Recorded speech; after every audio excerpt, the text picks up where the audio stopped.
అన్నాడు. తల్లి కాని తండ్రి కాని పెదనాయన కాని పినతండ్రి కాని తాతగారు కాని ముత్తాతగారు కాని పడిపోయిన తిథి తెలియకపోతే అలా తెలియనప్పుడు మహళయపక్షం అమావాస్య నాడు పెట్టేసేయమన్నాడు. అందుకే దానికి మహళయామావాస్య అని పేరు.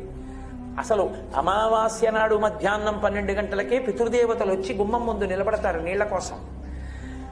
మహళయామావాస్య నాడు ఎవరి పేరు మీకు తెలియకపోయినా, మా తాతగారు ఎప్పుడు పడిపోయారో నాకు తెలియకపోయినా, ముత్తాతగారు ఎప్పుడు పడిపోయారో నాకు తెలియకపోయినా, నేను ఒక్కసారి మా పెద్దలందరినీ స్మరించి అమావాస్య నాడు స్వయం పాకం ఇచ్చాననుకోండి, అమావాస్య నాడు ద్రవ్యం ఇచ్చాననుకోండి, అమావాస్య నాడు ఉదకధార విడిచిపెట్టాననుకోండి, విడిచిపెడితే అది బంధువులందరికీ చెందుతుంది.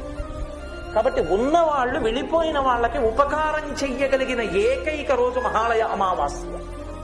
పితృపక్షంలో ఈ రోజు చెయ్యాలి. మీరు అందుకే ద్రవిడ దేశంలో చూడండి, ఈ